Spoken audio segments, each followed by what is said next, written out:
Queridos irmãos, queridas irmãs, boa noite. Sejamos todos muito bem-vindos, não é? Ao nosso estudo. Como foi anunciado hoje, sábado, oportunidade que a nossa casa tem de estudar o livro da codificação, o Evangelho segundo o Espiritismo. Então hoje a gente vai estudar o Evangelho de Jesus e se refere exatamente ao capítulo 3º, há muitas moradas na casa do meu pai. Importante frisar inicialmente, né, que o Haroldo Dutra ele traz essa relevância, né, desses primeiros capítulos, pois eles indicam o caminho, né? Eles indicam para a gente o caminho. No capítulo 1º ele fala que não vem destruir a lei, então que todas as leis que foram estabelecidas elas, né, permanecem, não foram derrogadas. Logicamente, as leis humanas daquela época, não é? Foram para aquela época e a gente compreende muito bem isso. No capítulo 2º, ele vem trazer meu reino não é deste mundo, não é? Para que a gente compreenda exatamente que é importante a gente viver o agora, não é? O material, mas o primordial é exatamente as questões divinas, não é? Superiores, que a gente coloca isso na nossa vida. E no capítulo 3º, há muitas moradas na casa do meu pai, também mostrando as nossas moradas, não é? A nossa vida além da morte, não é? Depois de cada encarnação, que a gente sabe, né, que é o que prevalece, não é? Nós somos essencialmente espíritos e não um corpo, matéria, não é? Então, assim, esses capítulos iniciais eles estão mostrando para a gente o caminho. E esse capítulo, Há Muitas Moradas na Casa do Meu Pai, ele tem 2 itens, né? O primeiro é uma passagem, Nosso Mestre Jesus, e no segundo, as colocações de Kardec, né? A avaliação dele, as conclusões, trazendo todo o conhecimento, né, em relação a essa passagem divina, essa passagem, né? E a gente vai analisar aqui de uma forma bem simplória, para que a gente possa avançar. Vou ler. Que vosso coração não se perturbe. Crede em Deus, crede em mim também. Há muitas moradas na casa de meu Pai. Se assim não fosse, eu vos teria dito, pois vou para preparar-vos um lugar. E depois que eu me for e que vos tiver preparado um lugar, eu retornarei e vos levarei comigo, a fim de que, onde eu estiver, vós também estejais. Está em João, capítulo 14, versículo de 1 a 3. Essa passagem, ela se dá, é importante a gente compreender isso, no momento crucial, né?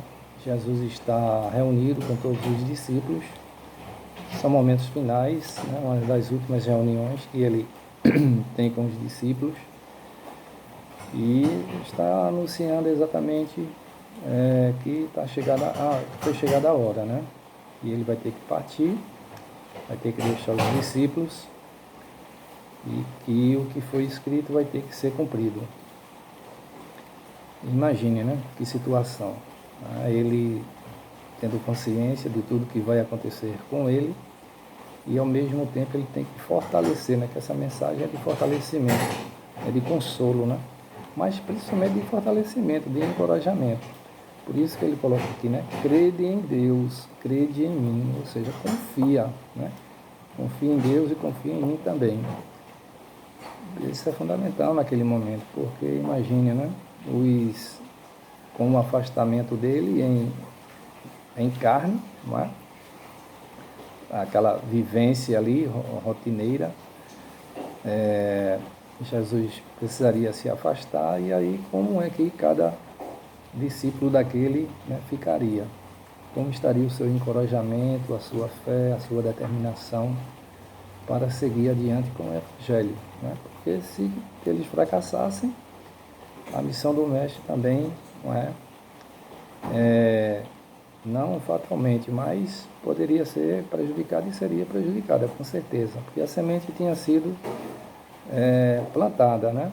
Mas precisaria do trabalho de cada um desses homens que foram escolhidos por eles. Então, essa mensagem assim é de encorajamento, e ele pede, né, que confia. E ele fala em preparar esse lugar, né, que vem buscá-los, não é? E que lugar seria esse, não é? É o próprio planeta, não é? Ou é um lugar especial, não é, que ele estava preparando, mas assim, mostra que na casa do Pai existem outros lugares e que eles não se perturbassem, né? Que é também importantíssimo a gente compreender isso, porque é que ele coloca logo no início, né? Não, que vosso coração não se perturbe. E a gente lembra que ele já tinha falado que onde estiver o tesouro está o coração. Então, todo o tesouro que a gente tem que construir aqui na Terra é exatamente no nosso coração, em relação à consolidação dos nossos sentimentos, né? Das nossas boas intenções. Então, o coração é representado aí como o símbolo do amor, né? Que a gente também conhece. Então, por isso que se direciona para o coração. Emmanuel também, no livro Pensamento e Vida, ele diz que o coração é a face do espelho. O coração é a face do espelho. Porque o espelho reflete, né? Reflete o quê? Reflete exatamente tudo, todos esses nossos bons sentimentos, essas nossas boas intenções. Então, o coração, ele é compreendido como essa face do espelho, porque tudo está, não é? A gente sabe, gravado em nossa consciência, não é? E tudo funciona através da nossa mente, não é? Então, na nossa consciência está gravada a lei de Deus, as leis divinas, e também vão ser armazenadas toda aquela essência que vão surgir de todas as minhas experiências. Então, vão estar sendo gravadas na minha consciência, né? Através dos meus atos, através das minhas percepções, através dos sentimentos que vão se modelando durante a minha vida. E Emmanuel também, nesse mesmo livro, ele diz, né, que a mente é o espelho da vida em toda parte. A mente é o espelho da vida em toda parte. Dá para a gente compreender muito bem isso, não é? Por isso que a gente deve trabalhar muito bem os nossos pensamentos, né? A nossa frequência moral, a qualidade dos nossos pensamentos e de todas as nossas intenções, né? Moldar todas as nossas vontades, porque a vontade ela pode ser contrária aos nossos pensamentos, mas se você direciona a vontade com o pensamento, se esse pensamento é positivo, é produtivo, é salutar, muito bem, mas se ele for negativo, prejudicativo, então isso, né, vai tornar algo de dificultoso para a gente. Então é por isso que Jesus ele fala, né, para que os apóstolos naquele momento não turbassem, né, os corações, fiquem firmes, fiquem fortes. Vocês conhecem já o Pai, né? Conhecem a mim.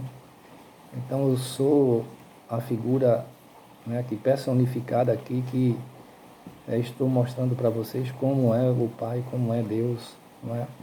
O que Ele quer de cada um de nós. Então essa mensagem, né, que Ele traz para os apóstolos naquele momento, e que em nenhum momento eles vão ser abandonados, de forma nenhuma. E eles sabiam que a trajetória dele ia ser muito difícil, mas que eles seriam amparados, né, em todo momento, e principalmente depois da partida, que eles deixassem o corpo carnal. E Jesus aqui, ele trabalha como um grande irmão, né? O irmão mais velho, né? Aquela família sem pai, sem mãe presencial ali. Jesus faz aqui o papel daquele irmão mais velho que reúne os outros irmãos para contornar, para aliviar, para fortalecer, para guiar. Pois bem, vamos adiante, né? Então seria a primeira parte. A segunda parte, a gente entra nas considerações de Kardec, que ele intitulou aqui diferentes estados da alma na erraticidade. Diferentes estados da alma na erraticidade. Importante a gente colocar logo, né, o que seria erraticidade. A erraticidade é exatamente aquele estado em que nós, espíritos, nos encontramos após a nossa desencarnação. Morremos no linguajar material, né? O corpo volta para a terra, volta para o pó, e o espírito prevalece, né? Continua imortal, juntamente com o seu perispírito. E aí Kardec ainda denomina aqui de alma, né? Porque ainda também está muito materializado, ainda, logicamente. E essa alma, ela, ao deixar o corpo, para onde ela vai? Ela vai para o mundo espiritual. E como ainda há necessidade de reencarnação, se diz que essa alma ela fica na erraticidade. E na erraticidade, onde é que nós ficamos como espíritos? Então, vem aqui as explicações. A segunda parte, né? Que a gente dividiu aqui. Kardec traz para a gente. A casa do Pai é o universo. Imagine lá no século XIX, né? Meados do século XIX, Kardec trazer isso para a humanidade, né? A casa do Pai é o universo. É um verdadeiro Big Bang, né? Uma informaçãozinha desse tamanhinho, mas que ela vai se ampliando, se ampliando, se ampliando, se ampliando, e tem aqui conotações infinitas, não é? O que é que a gente traz aqui em relação a essa afirmação, que a casa do Pai é o universo? A gente sabe que Deus nos criou, não é? Criou toda a matéria, criou, não é? Toda essa imensidão que é infinita. A gente sabe que o universo ele não cessa de crescer, como também não para a criação, né, de nós espíritos. Os espíritos sempre estão sendo criados. Então, essa casa é toda essa imensidão. A gente hoje, né, tem condições de ter uma dimensão dessa magnitude que é o universo. E naquela época nem tanto, né? Ainda a ciência ainda era muito restrita, mas hoje a gente tem visão dessa complexidade, dessa imensidão. E o que é que isso traz para nós? Isso traz para nós o seguinte, que nós não somos seres, não é, simplesmente da Terra. Então vamos para o nosso sistema solar, são 8 planetas. Então, no nosso sistema solar, a gente tem aí vários irmãos que estão habitando outros planetas, que são nossos irmãos. Isso é magnífico, né? Então, somos seres galácticos, né? Estamos na galáxia. Mas se a gente considerar as outras galáxias que existem, né? Que são mais de 200 bilhões de galáxias. Hoje que a ciência estima, né? Esse número, com certeza, já é maior. Então, 200 bilhões de galáxias, imaginem. Então, se a gente imaginar isso, e a gente sabe que todos esses planetas, esses mundos, né, que foram criados por Deus, conforme o livro dos Espíritos, eles estão habitados, não é? Se estão habitados, imaginem essa população. E aí a gente compreende, a gente passa a ter essa compreensão que nós passamos de simples seres, não é, terráqueos, para seres cósmicos. Então, quando Kardec coloca aqui a casa do Pai é o universo, nós devemos compreender que nós somos seres cósmicos, como espíritos, e não como Ibson, Maria, José, não é Antônio, Fernando, não, né? Como espírito. Então, somos seres cósmicos. Então, como falei, não é? É um Big Bang, abre aí uma série de possibilidades. Essas distâncias, não é? Elas são gigantescas, não é? A gente sabe que dentro a distância da Terra para o Sol já é uma distância enorme. Quando a gente passa de uma galáxia para outra, né, são milhares de anos-luz que a gente precisaria viajar à velocidade da luz. Velocidade da luz, 300 mil quilômetros por segundo, imaginem, 300 mil quilômetros por segundo. Então a gente precisaria aí de milhares de anos para sair de uma galáxia para outra. Então é uma coisa muito gigantesca. E a gente sabe que o Pai é um só, né? Nesse universo. Existe um único Pai. Então todos nós somos irmãos. E se a gente fosse falar também em uma religião, não é? A gente teria uma religião aí cósmica, né? Que seria a religião do amor. E o amor é o que predomina em tudo, em todos os espaços, não é? E depois a gente vem aqui para a terceira parte, que a gente dividiu, continuando aqui as colocações de Kardec. As diferentes moradas são os mundos que circulam no espaço infinito e oferecem aos espíritos encarnados estados adequados ao seu avanço. Então, vejam,